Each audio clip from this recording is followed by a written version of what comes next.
Pues queridos amigos y camaradas, bienvenidos a un programa más esta semana en el DMP, el canal DMP.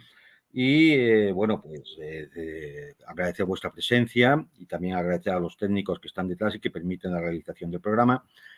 Y bueno, hoy vamos a continuar dedicando la última parte, vamos a continuar con aquellas 5 Ds que comentamos en el programa anterior. Hoy vamos a empezar a hablar de la primera.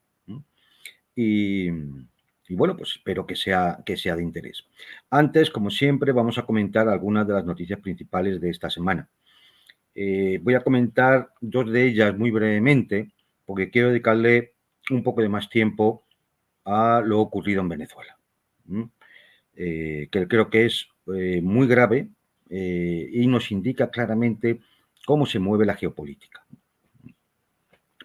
¿Voy a empezar por dónde? Pues voy a empezar por un acontecimiento que tuvo lugar antes de ayer, que fue la liberación, el intercambio realmente de prisioneros, vamos a llamarlo así, o presos, que occidentales por presos que estaban en prisiones occidentales que eran rusos o que Rusia se ha interesado por ellos, ¿no?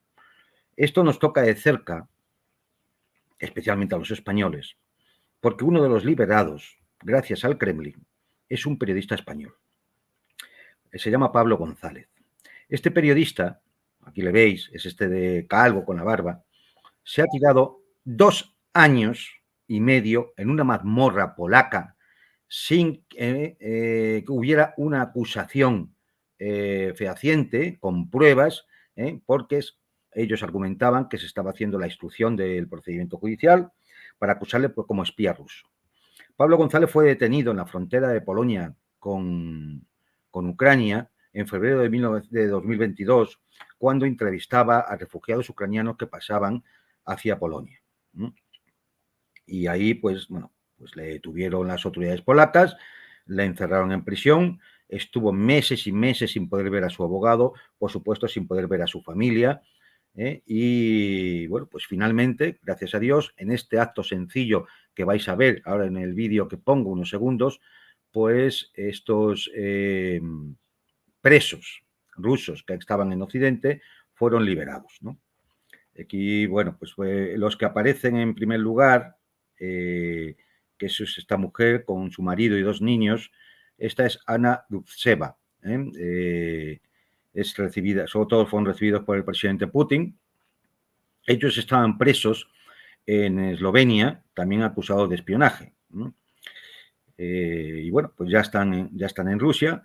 Otros de los liberados muy importantes, Vadim Krasikov, creo que existe precisamente, Vadim Krasikov, que era miembro de los servicios secretos rusos y que estaba condenado a cadena perpetua en Alemania porque había eliminado a un terrorista checheno implicado en un atentado, el atentado de Nadram, donde bueno, pues asesinó a ciudadanos rusos, incluso después de estar ya a los que están mal heridos y muertos en el suelo, su coche le pasó por las cabezas de esos ciudadanos. Entonces, esta joyita se refugiaba en Alemania, es decir, en la Europa democrática, ¿no? Se refugiaba allí. Y bueno, pues este agente de los servicios rusos pues decidió que había que hacer justicia y lo eliminó. Estas cosas pasan en el mundo de la inteligencia, ¿no? También se liberó a Vadim Konosetnov, acusado de introducir en Rusia productos estadounidenses. Ya vemos que gran crimen, ¿no? O Vladislav Klusin, condenado por un presunto fraude cibernético, o Roman Seleznev, detenido en Estados Unidos por piratear servidores estadounidenses, Mikhail Mikushkin, detenido por espionaje en Noruega, y el que he mencionado inicialmente, que era Pablo González, que era periodista español, también con doble nacionalidad, porque es descendiente de los niños de la guerra, que estuvieron en la Unión Soviética, y tiene doble pasaporte. Bien. Además de la alegría normal de que salga de las mazmorras polacas por un procedimiento injusto, porque tanto Pablo González como el resto de los liberados se declararon inocentes. Como digo, además de la alegría normal por ver a un compatriota liberado, hay que decir que esta liberación no ha sido en ningún caso gracias a la intervención del gobierno español. Esta intervención ha sido gracias exclusivamente al gobierno ruso. Es más, como ha denunciado el abogado de Pablo González, el gobierno español no solamente es que no hiciera nada, es que envió informes de la inteligencia española contra el propio Pablo González y contra el abogado, con el riesgo que conllevaba que detuvieran también al abogado y lo metieran también en una mazmorra. O sea, esto es bueno, pues el nivel de la justicia europea, ¿no? El nivel del compromiso de los gobiernos europeos con sus propios ciudadanos. Una auténtica vergüenza. Una auténtica vergüenza. Desde aquí hay que decírselo, pues, por supuesto, al presidente del gobierno, Pedro Sánchez, a los ministros, especialmente la de Defensa, que, bueno, pues es decir, habrán tenido oportunidades, muchas, de hablar con las autoridades polacas para decirle cómo podía solucionarse el tema de este periodista español. Porque no se puede estar 2 años en la cárcel, iniciándose un procedimiento que no acababa nunca. Casualmente acabó el otro día, justo el día antes en que se le iba a liberar. Claro, ¿por qué? Porque por las negociaciones realizadas con el Kremlin ya sabían que iba a ir en el intercambio de presos, ¿no? ¿Qué se han llevado los occidentales? Bueno, pues toda una serie de personajes relacionados con la agitación liberal en Rusia, algunos espías también, había 2 periodistas estadounidenses, uno es Marín y el otro es uno del Wall Street Journal, acusados de espionaje. Puede que a lo mejor no lo fueran. Vamos a dar ese... bueno, vamos a conceder eso, ¿no? Es decir, vale, el caso es que, bueno, estas cosas, como en la Guerra Fría, ocurren y se cambian las piezas y hay intercambio de prisioneros, acordaos todos del famoso Checkpoint Charlie en Berlín, ¿no? Y donde el puente de los espías, ¿no? Se intercambiaban los espías y esas cosas. Vale. Esto, bueno, pues puede parecer más o menos normal, ¿no? Luego, ya digo, lo interesante de todo esto son unas declaraciones del asesor de seguridad nacional de Biden que reveló que Alexei Navalny estaba en la lista para ser incluido en el intercambio. Es decir, que Rusia ya estaba dispuesto a que se le intercambiara y que además Estados Unidos lo iba a hacer. Luego, ¿para qué había que asesinarle? No queda ahora claro que no tenía ningún sentido asesinar a Navalny. Y más el asesor de seguridad estadounidense pues reconoce que efectivamente el intercambio se lleva a cabo por la muerte natural, por causas naturales de Navalny. Sí van en el grupo que ha soltado Putin 2 o 3 cabecillas de esa fantasmagórica fundación que tenía Navalny en Rusia, ¿no? Esto muy interesante. Lo otro, bueno, pues lo que comentaba antes, que eran las declaraciones del abogado de Pablo González, algunas son muy duras, Dice, por ejemplo, que España participaron en este secuestro legal, enviando informes de inteligencia en contra de él y en contra de su abogado. En el procedimiento contra Pablo, explicita el propio abogado ese informe de las autoridades españolas. Dice el abogado que los polacos nunca presentaron pruebas de nada y casualmente, como ya he indicado antes, se había cerrado la instrucción del caso, ¿no? ¿Qué más queda de decir de esto? Y así, porque no quiero enrollarme más con este tema. Pues cómo ha sido tratado por cierta prensa otánica, cierta prensa infame el asunto. En general, en vez de defender a nuestro compatriota, se han dedicado a poco menos que a echar todavía gasolina al fuego, acusándole falsamente de lo mismo, de ser espía de Putin, etcétera, etcétera. Algunos han llegado a ser tan descaradamente infames como esta titular del diario Inmundo que podemos poner. Este diario, bueno, un panfleto de la OTAN, sin mayor, un panfleto de la OTAN sin mayor, ¿cómo decir? Sin mayor, sin ninguna calidad, simplemente una gacetilla de propaganda de la OTAN, se atreve a titular así la noticia. Rusia libera a presos políticos a cambio de sus espías y criminales en un amplio canje con Occidente. Es decir, Los que libera Rusia son presos políticos. Porque, claro, ¿qué va a tener el dictador Putin? Sino presos políticos, ¿no?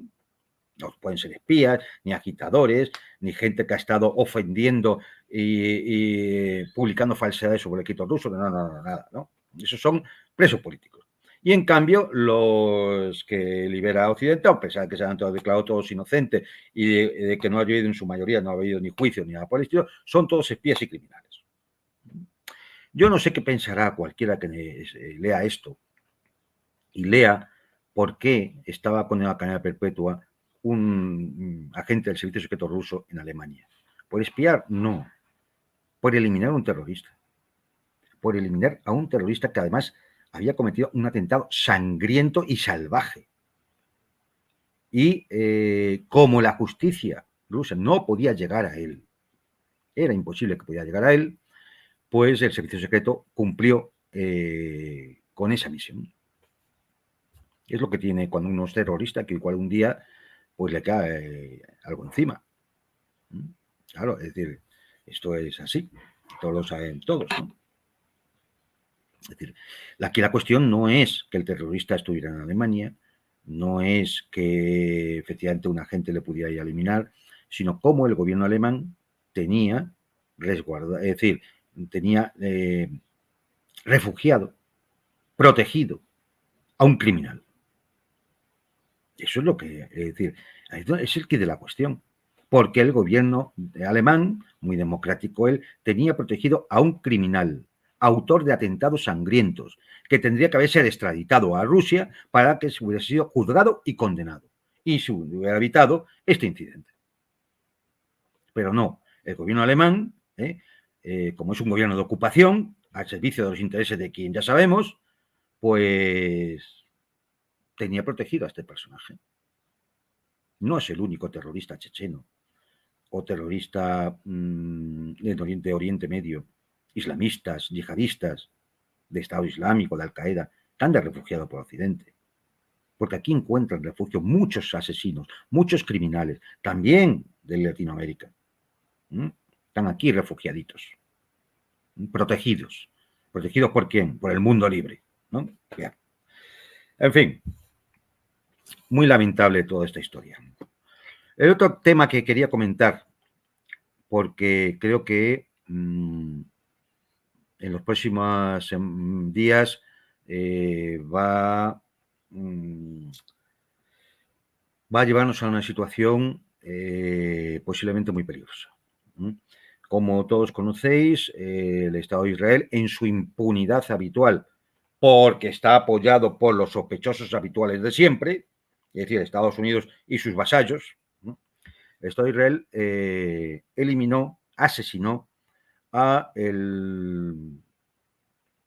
jefe del buró político de Hamas, lo podemos ver en la imagen, que había sido el primer ministro de la Autoridad Nacional Palestina, es decir, además era la persona que estaba en las negociaciones, este señor había ido, podemos poner la imagen, este señor había ido a Teherán para asistir a la toma de posesión del nuevo presidente iraní, y una vez acabada la ceremonia de toma de posesión, se retiró a los aposentos que tenía asignados y allí, al parecer,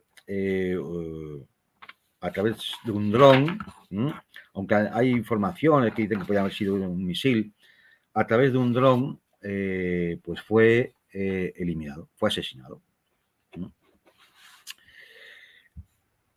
Simultáneamente, casi, con poca diferencia, también fue asesinado un alto comandante de Hezbollah, el número 2, precisamente de Nasrallah, que es el líder de Hezbollah, que también ha sido ya celebrado sus honras fúnebres. Podemos ver la imagen también y el juramento de Hezbollah de vengar a su comandante.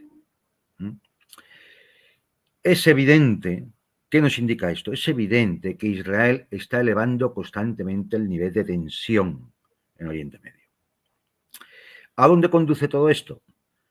Pues no hay que ser muy inteligentes. Esto conduce a que las autoridades israelíes necesitan una continuación de la guerra a por cualquier medio para poderse mantener el poder, tanto el gobierno de Netanyahu como para poder mantener el apoyo, o sea, poco menos que la supervivencia del Estado.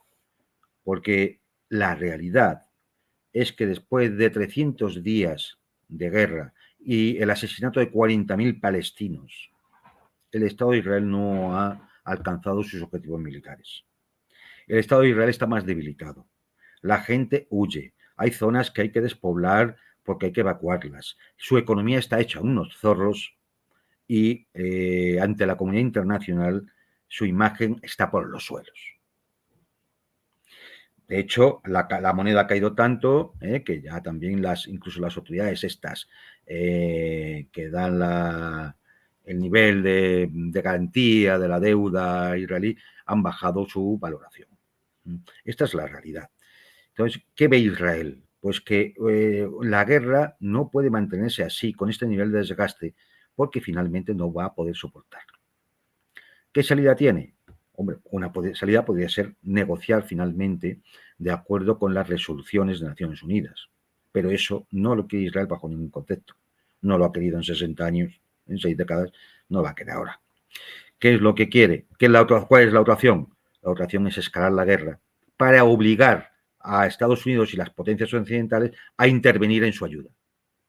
Porque sí, a pesar del genocidio, a pesar de los 40.000 muertos, de los 40.000 asesinados, a pesar de la destrucción de Gaza, a pesar de que Israel es el único país que desde el 7 de octubre ha bombardeado 5 países, a pesar de todo eso, el mundo libre, Estados Unidos, la Unión Europea, siguen apoyándole con armamento, financiación, organización, logística, inteligencia y en un momento dado, como ya se vio cuando la represalia iraní por el asesinato de su cónsul en Damasco, en un momento dado con la intervención militar directa para detener los ataques y proteger a Israel.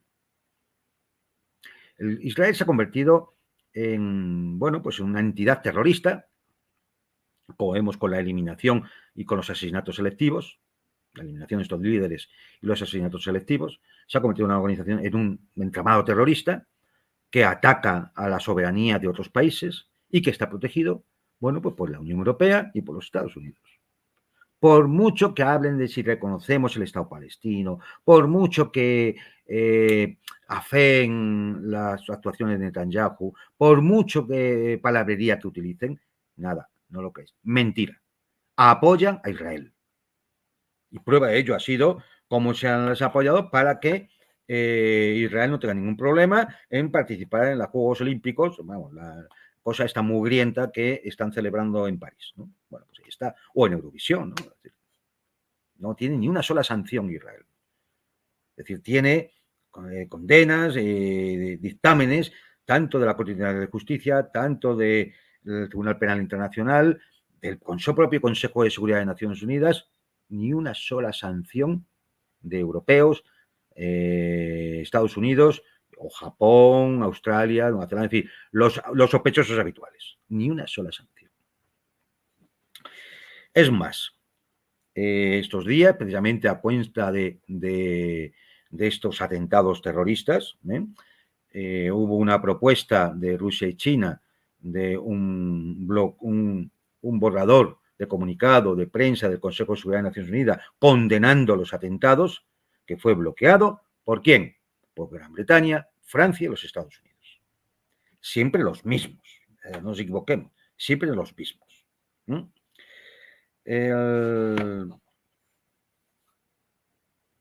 Claro, llegados a este punto, ¿qué podemos esperar?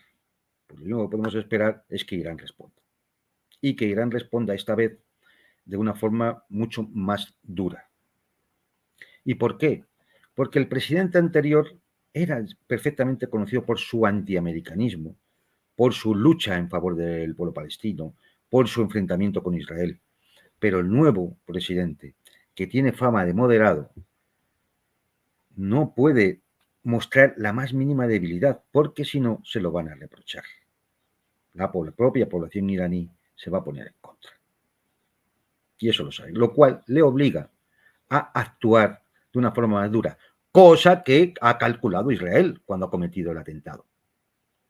Intentar obligar a que Irán responda de manera mucho más dura. Y de esa manera tener la excusa para que Estados Unidos y sus vasallos entren en una posible guerra regional a defender a Israel. Esta es la cuestión. Por eso, al número 2 de Hamas, que lo tenían localizado mediante WhatsApp, y esto es un aviso para todos los que utilizan WhatsApp, esto es un aviso, que lo tenían localizado mediante la aplicación de WhatsApp, no lo intentaron asesinar en Qatar, que es donde tiene su residencia, sino esperaron a que fuera a Teherán, porque le tenían localizado ya desde hacía meses. Pero esperaban a que fuera a Teherán. ¿Para qué? Para eso, para implicar a Irán en esto.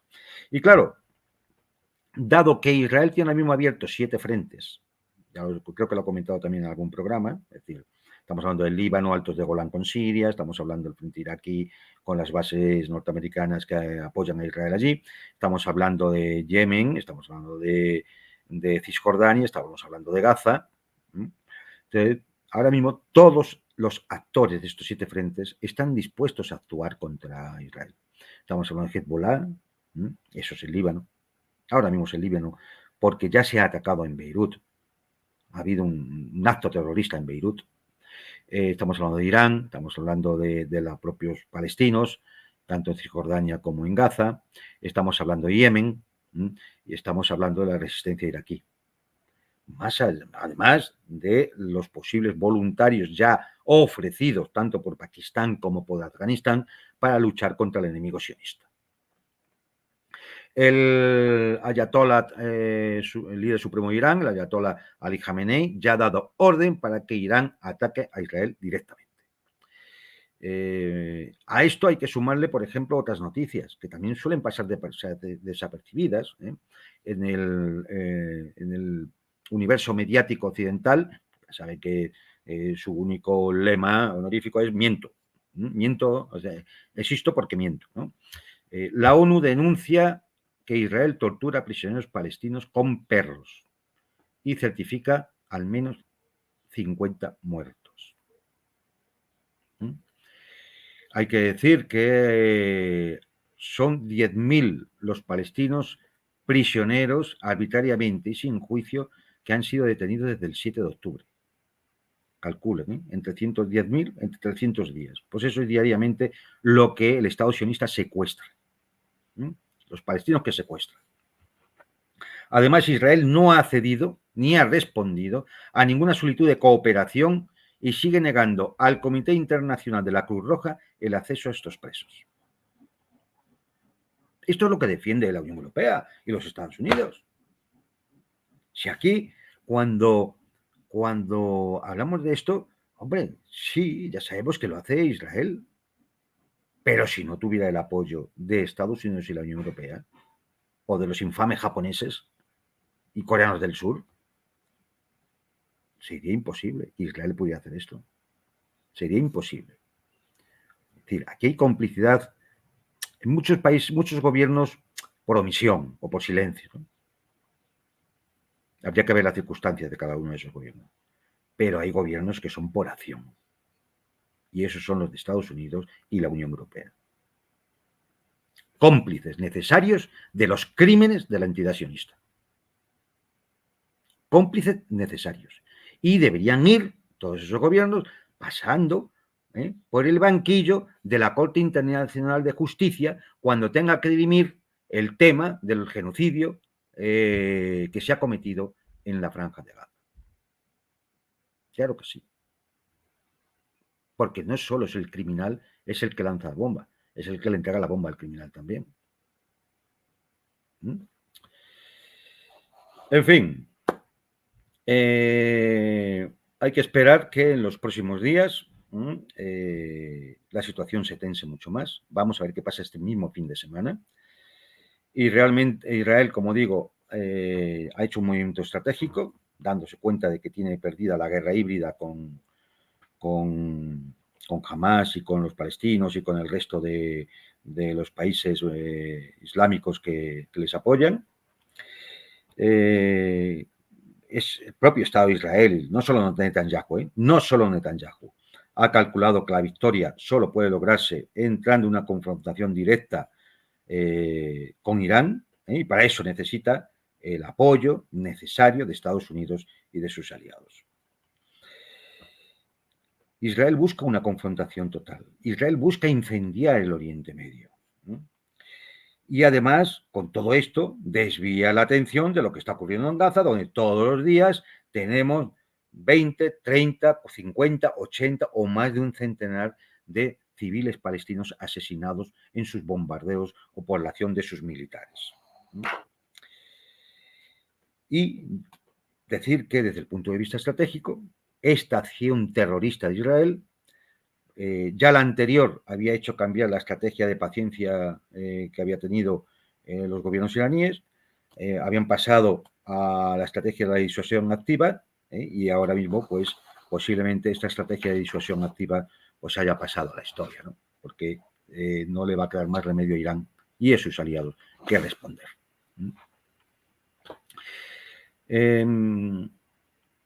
Israel busca el caos regional. Israel busca que en ese caos las potencias occidentales eliminen a sus enemigos y poder seguir manteniendo ese estado de impunidad que ha tenido hasta ahora para cometer crímenes, para expulsar poblaciones, para realizar limpiezas étnicas, para reprimir, para asesinar. Eso es lo que busca Israel. Y el que no lo quiera ver, pues no se va a enterar y no se enterará de por qué en los próximos días puede organizarse una guerra generalizada en todo el Oriente Medio. En fin, y voy a entrar en el tema que, bueno, pues más ríos de tinta ha soltado en los últimos días en los medios, ¿no? De hecho, es lo que he puesto esta vez de fondo en el programa, ¿no? Es decir, los enfrentamientos en Venezuela, en Caracas y en muchas otras ciudades, tras la celebración de las elecciones presidenciales el pasado día 28. A ver, quiero ser claro. Esto no es una cuestión ideológica. Yo entiendo que haya gente que esté a favor de Maduro y del chavismo, y que haya gente que esté en contra de Maduro y del chavismo. Es muy legítimo, porque no es una cuestión ideológica, no es una cuestión ni siquiera política. El chavismo comete errores, como los comete el resto de los gobiernos. ¿El chavismo hará cosas mal? Pues seguramente.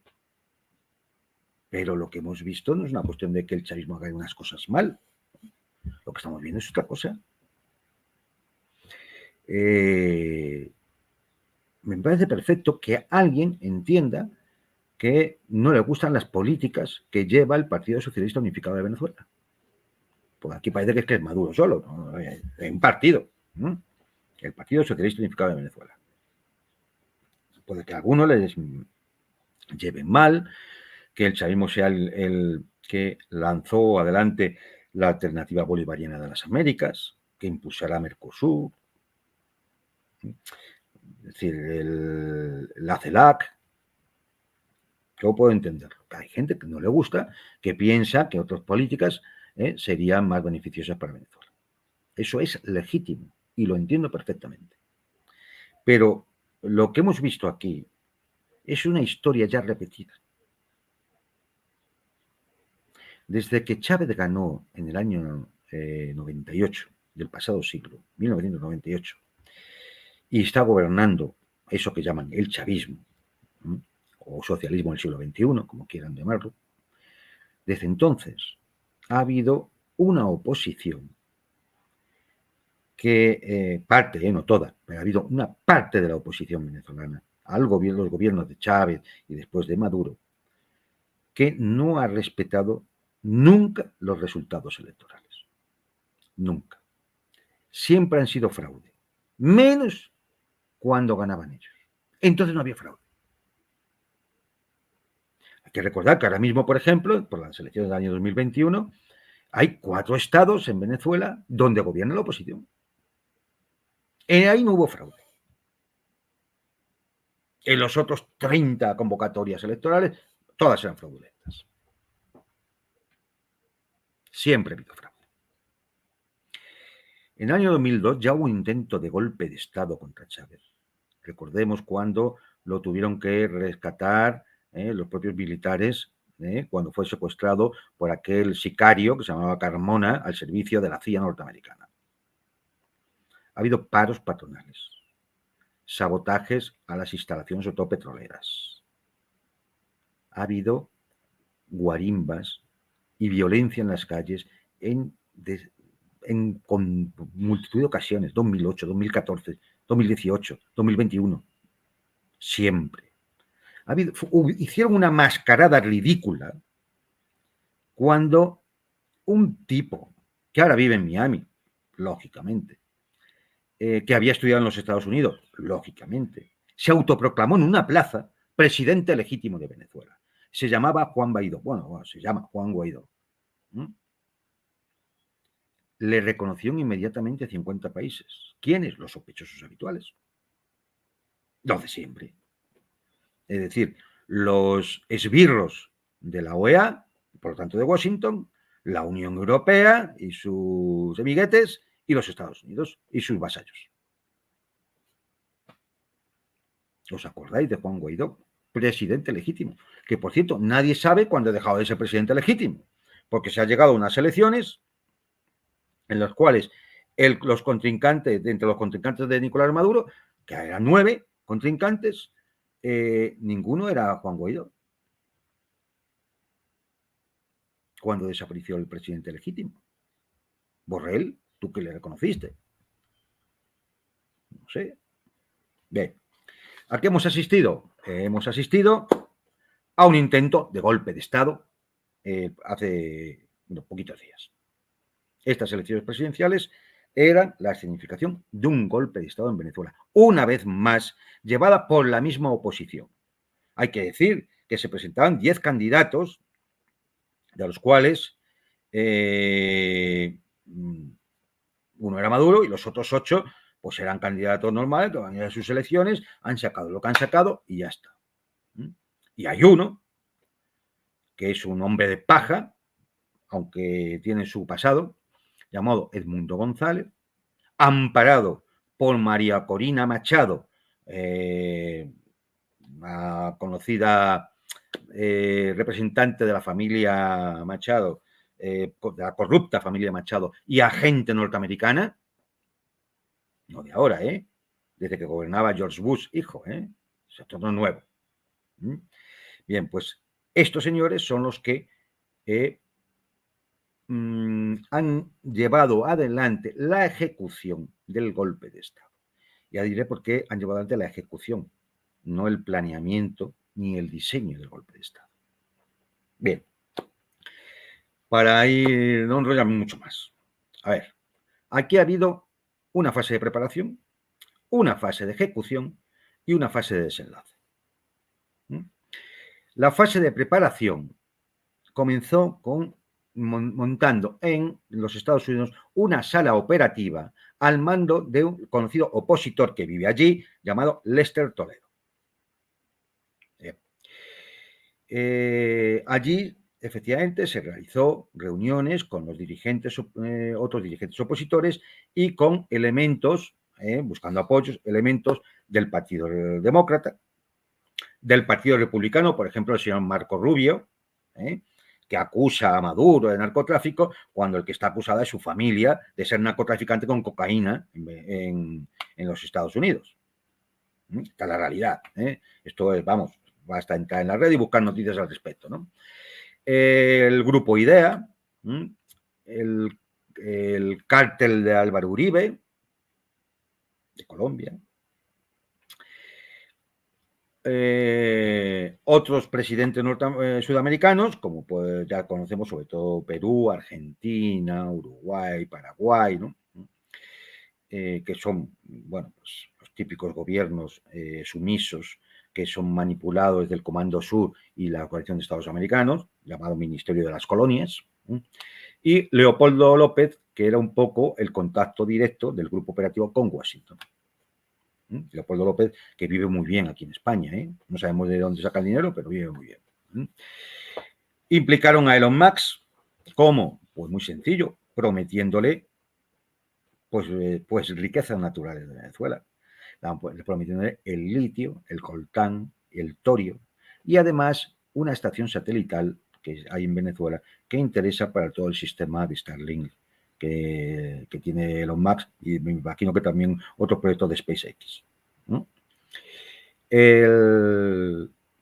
Precisamente por esto se detectó la entrada en Venezuela no para una cuestión comercial de 2.500 antenas de Starlink.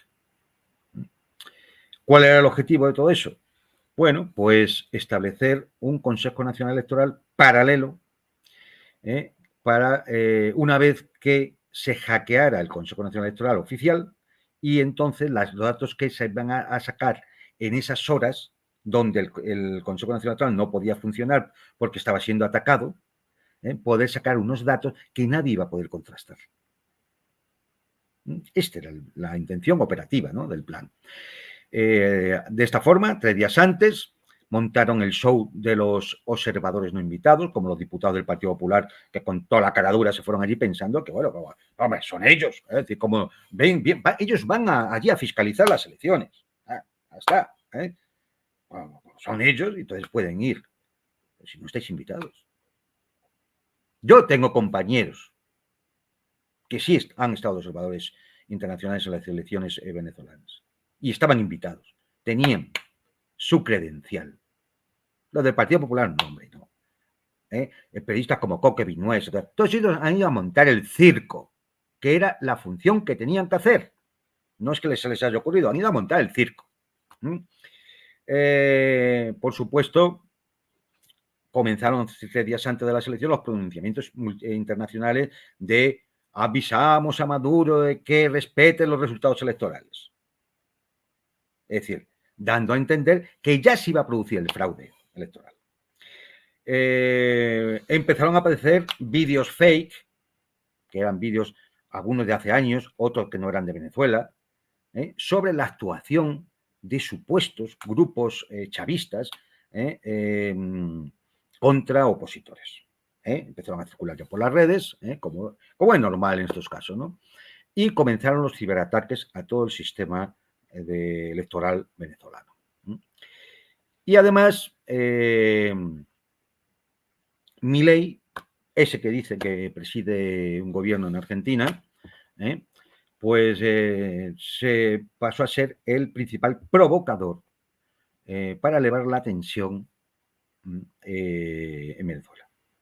Primero con el asedio, protestas en Buenos Aires y el asedio a la Embajada de Venezuela en Buenos Aires, de tal manera que hubiera una réplica venezolana que de alguna manera se saliera de control y entonces justificara una vez más cómo es la dictadura venezolana, etcétera, etcétera, etcétera, a pesar de que es una infamia tener que escuchar a este personaje que es un tarado mental, tener que escuchar insultando a diestro y siniestro y amenazando a todo Cristo y alentando al golpe militar en Venezuela. Alentando al golpe militar en Venezuela. Es decir, Milei es un presidente hostil a un Estado soberano como es Venezuela. Menos mal que no hay frontera. Menos mal que no hay frontera. ¿Y todo a cambio de qué? Pues parece ser, y esto ya lo digo a título de rumor, no lo he podido contrastar, parece ser que hay una promesa de petróleo venezolano para Argentina. No lo sé, no, sí, me imagino que será más bien de empresa, ¿no?, que le puede interesar. Después de esto, bueno, el día 27 de julio, días antes de la elección, se contrata a unos servidores de Amazon para montar una web donde la oposición va a publicar las actas que ellos dicen que son las buenas, las que ellos han fabricado. Llega la fase de ejecución. La fase de ejecución tiene un disparo de salida, que es el mismo domingo, cuando hay una encuesta de una empresa norteamericana asociada a la CIA y que ha trabajado en todo ese entramado de Radio Free America, Free Cuba, etcétera, etcétera. Hay una encuesta y esta encuesta dice, Edison Research se llama la empresa, y esta encuesta dice que Edmundo González, es decir, el testaferro de María Corina Machado, ha ganado por un 70% frente a Maduro un 30%. Por supuesto, estos no son los resultados que da el Consejo Nacional Electoral y otras empresas encuestadoras, como Gillen, tenía por aquí alguna como era Hinterlights, es decir, otras encuestadoras independientes, extranjeras, que dan un 51, exactamente no, un 54,6 a Maduro y un 42,8 a Edmundo González. Pero la encuesta de Edison Research le da 70% a Edmundo González y un 30% a Maduro. A ver. Si es verdad eso, para que Maduro gane con un 53%, significa que han tenido que organizar un fraude de 15 puntos casi. No, ¿qué digo yo? De 15 puntos, del 30% al 50%, más de 20 puntos. Un fraude de más de 20 puntos. Eso implica tantos millones de votos y tanta gente implicada que, hombre, es decir, no sería difícil descubrirlo. No se han puesto a pensar eso. Es que no pudieron decir, pues ha ganado Edmundo González, ha ganado la oposición por un 53 a un 47. No pudieron decir eso. Tenía que ser un 70 para que todo el mundo nos demos cuenta que efectivamente están mintiendo. Esa es la realidad. Y simultáneamente a esto empiezan a salir fakes. Uno muy curioso porque fue un error de un canal de televisión, Telesur, que en vez de cuando dicen que en la nota que manda que lee el comunicado que lee el Comité Nacional Electoral, el Consejo Nacional Electoral, que dice que tantos Maduro, tantos Edmundo González y el resto, un 4,6%, pues en Telesur le pusieron a cada uno de los otros 8 candidatos el 4,6%, con lo cual daba más de un 100%. Evidentemente es un error, pero que el propio Elon Musk y otros empezaron a sacar como diciendo la prueba del fraude. A ver, no nos tomen por tontos, no nos tomen por imbéciles. Evidentemente eso sucede. Bien, esta Edison Research, esta fue la primera encuesta, este es el pistoletazo de salida del golpe. Después comienzan, lo que hablo de Telesur, el famoso selfie más falso que un euro de madera, en el cual uno se hace un selfie y detrás en las pantallas aparece que es que está ganando Edmundo González por un 70 o un 72% de los votos. Comienzan los disturbios. ¿Por qué? Porque ya estaba todo preparado, es decir, no ha habido que alentar nada, no, inmediatamente aparecen videofakes y sobre todo el hackeo del Consejo Nacional Electoral, ¿no? Que ralentiza la posibilidad de comunicar los resultados. Es decir, y tiempo que la oposición aprovecha para comunicar los suyos falseados. El plan era curioso, estaba bien ideado. La imagen que nos ha puesto el compañero antes es como en la red social de Elon Musk se daban instrucciones a los guarimberos de cómo hacer cócteles molotov, de cómo hay que ir para enfrentarse a la Guardia Nacional Bolivariana, etcétera, etcétera, ¿no? Estos grupos violentos estaban organizados por voluntad popular, es decir, por Leopoldo López, por Freddy Superlano, detenido. Era este que intentó tirar su móvil por la ventanilla del coche y que se ha localizado el móvil. Ya sabremos lo que pone ese teléfono móvil. Y comandado desde Miami. Este es pues esto así es como se lanza el golpe. Comienzan a salir las bandas criminales, por ejemplo, la del Tren del Llano, con armas de guerra, y empiezan a cometer auténticas salvajadas, atacando todo lo atacable. Esto era parte del plan. Lo que pasa es que los puntos importantes eran el hackeo del Consejo Nacional Electoral, en los pronunciamientos internacionales, que era lo que tenía que darle fortaleza al golpe, y con todo ello la manipulación de la opinión pública para poder ir hacia una acción insurreccional contando con más de 2.500, quizás 3.000 individuos de las pandillas criminales a las cuales se les ha pagado aproximadamente en algunos casos $150 al día, según confesión de los propios detenidos. Algunos protestando incluso porque no les han pagado. Es decir, con lo cual no actuaron.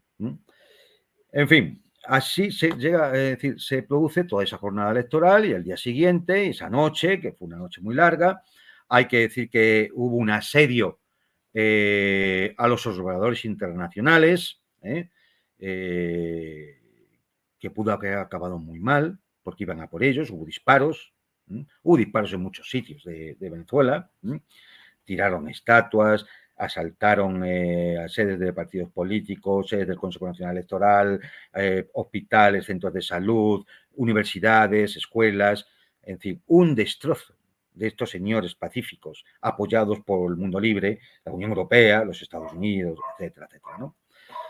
En fin, me voy quedando sin tiempo, pero necesito, si acaso, pues comentaré algo menos de lo después, pero es que es necesario. Finalmente ha habido una fase de desenlace. Esta fase de desenlace, que era que todos aullaran el tema del fraude, la campaña mediática, la declaración de los países vasallos, algunos de ellos los presidentes latinoamericanos, por ejemplo el de Perú, ¿no?, que llegó con un golpe de Estado a la presidencia, o por ejemplo el de Ecuador, ¿no?, que asaltó una embajada y que además ha recortado derechos fundamentales a la población ecuatoriana, ¿no?, o como Milei, ¿no?, es decir, estos son los personajes que han estado en contra de eso. Por supuesto, Estados Unidos diciendo que renueva las sanciones contra Venezuela. Hubo que ver la ignominia del Centro Carter, que en las elecciones anteriores del 2018 sí había reconocido los resultados en favor a Maduro y ahora no. ¿Qué ha cambiado desde entonces? Pues muy sencillo, hombre, ¿no? El Centro Carter es una entidad globalista y ahí tenéis la lista de financiadores. Estáis lo mejor de lo mejor. Bueno, pues este centro globalista, lo que pasa es que en el 2018 tenía que fastidiar a quien estaba en la presidencia de los Estados Unidos, que era Donald Trump. Pero ahora está su partido, el Partido Demócrata, Biden. Por lo tanto, ahora sí puede seguir la política estadounidense marcada por la Casa Blanca, ¿no? Una vergüenza. El señor Bolton llamando al golpe militar, compañías de mercenarios como Blackwater, actualmente Academic, o Castle International, diciendo que si se le daba la recompensa de $100 millones por cabeza de los dirigentes chavistas que empezarían a actuar, a España dando la extradición a Estados Unidos de Hugo Carvajal para poder seguir, a ver si le sacan algo y poder decir que es que cualquier barbaridad para decir que nos lo ha contado Hugo Carvajal, en fin.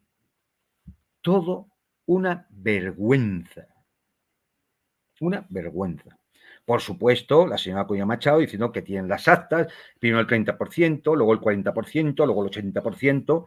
Vamos a ver, todos tienen el 100% de las actas. Cualquiera que conozca el sistema venezolano tiene el 100% de las actas. Pero además, esa insistencia en pedir las actas. Pero vamos a ver, lean la ley electoral venezolana. Hay 30 días, en España son 20, por ejemplo, y por supuesto nunca enseñan las actas. Hay 30 días en Venezuela para que el Consejo Nacional Electoral presente las actas de mesa por mesa con los resultados de las elecciones. ¿A qué viene ese afán de que inmediatamente se enseñen las actas? Hombre, claro, pues para decir que el Consejo Nacional no las entrega porque es que están preparando el fraude, que las buenas son las que tienen ellos, cuando realmente el Consejo Nacional Electoral no podía entregarlas a tiempo porque estaba siendo atacado y sigue estando atacado.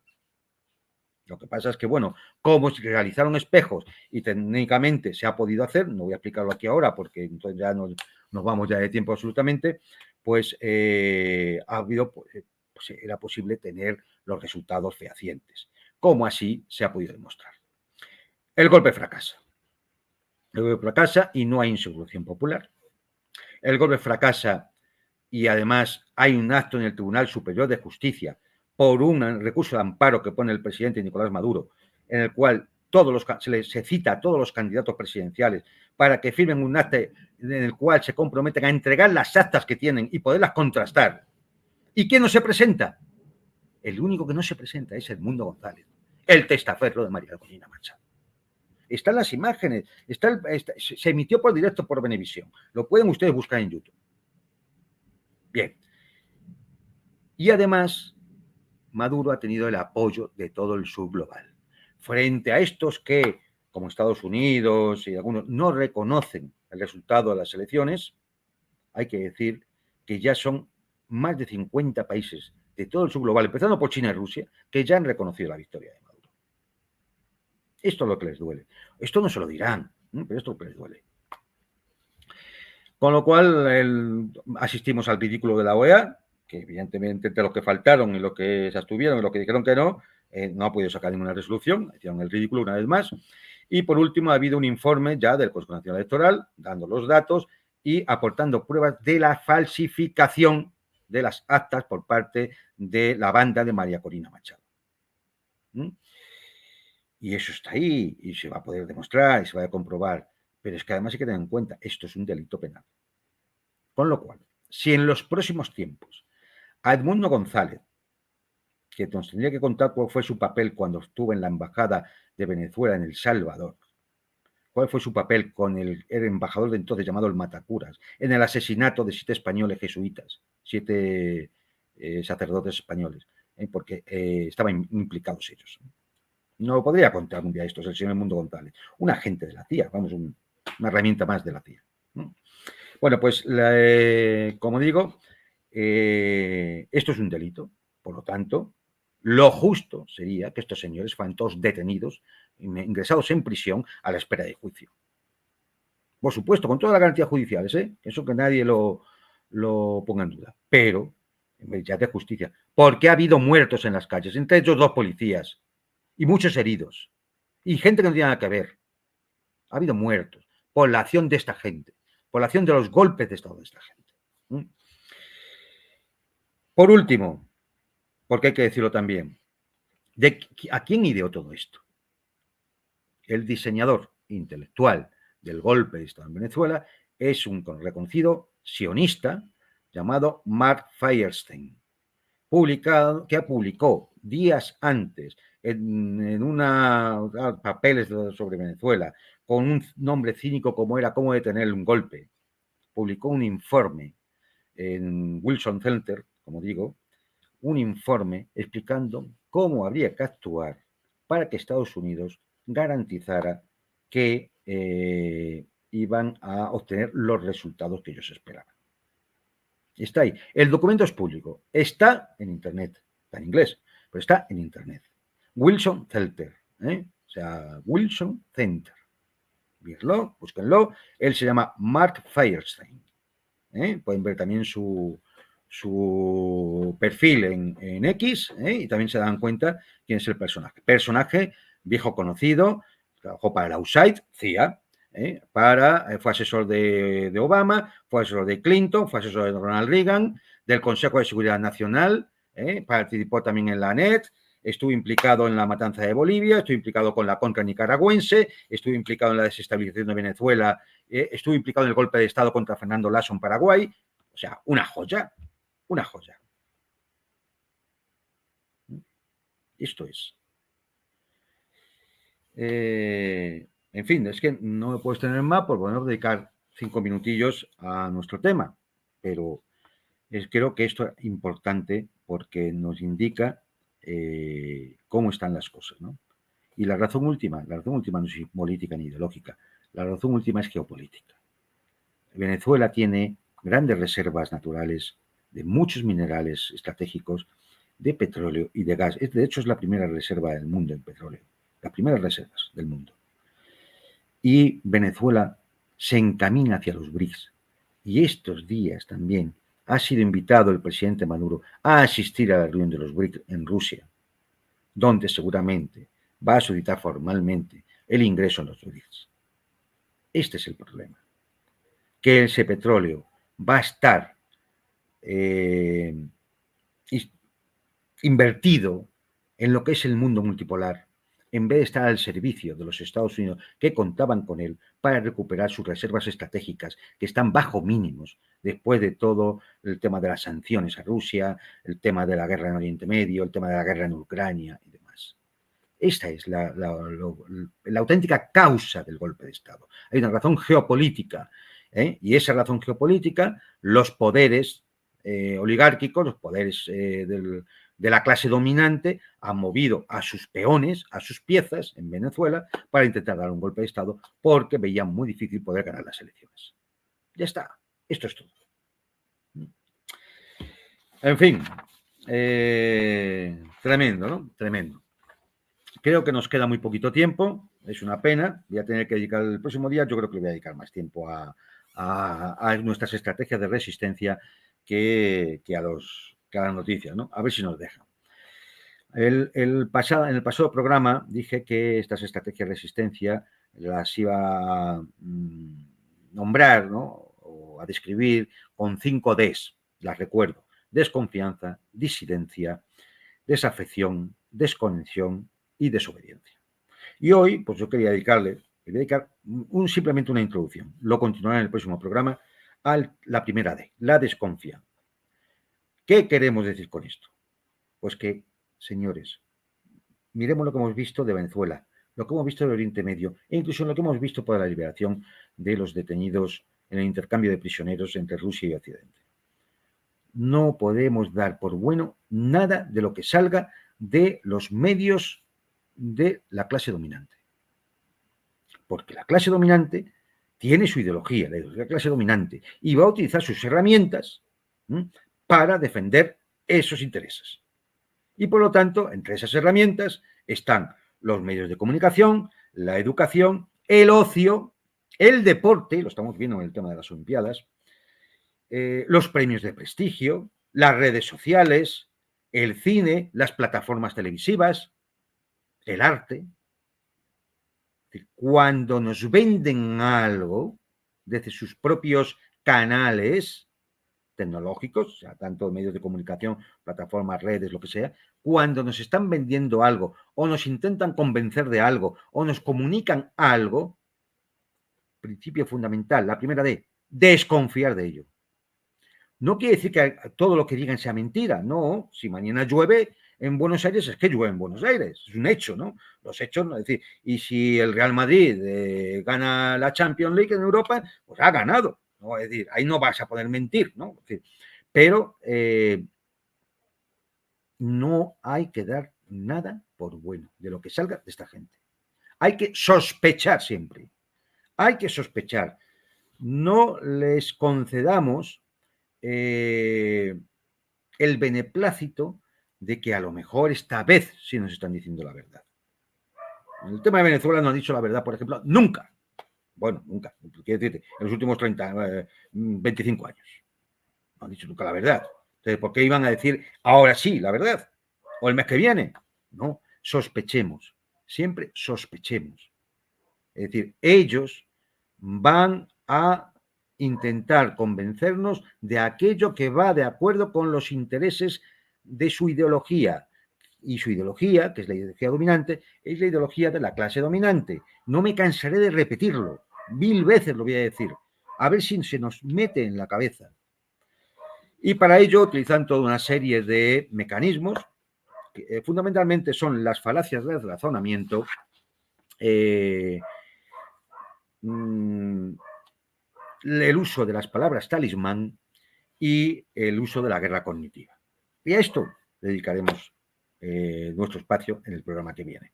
Así que disculpar por haberle podido dedicar tan poco a esto, pero es que la actualidad yo creo que mandaba, porque la situación es muy complicada tanto en las Américas como en Europa o en Oriente Medio. Así que nada, hasta la semana que viene. Espero que paséis todos una buena semana y un abrazo a todos.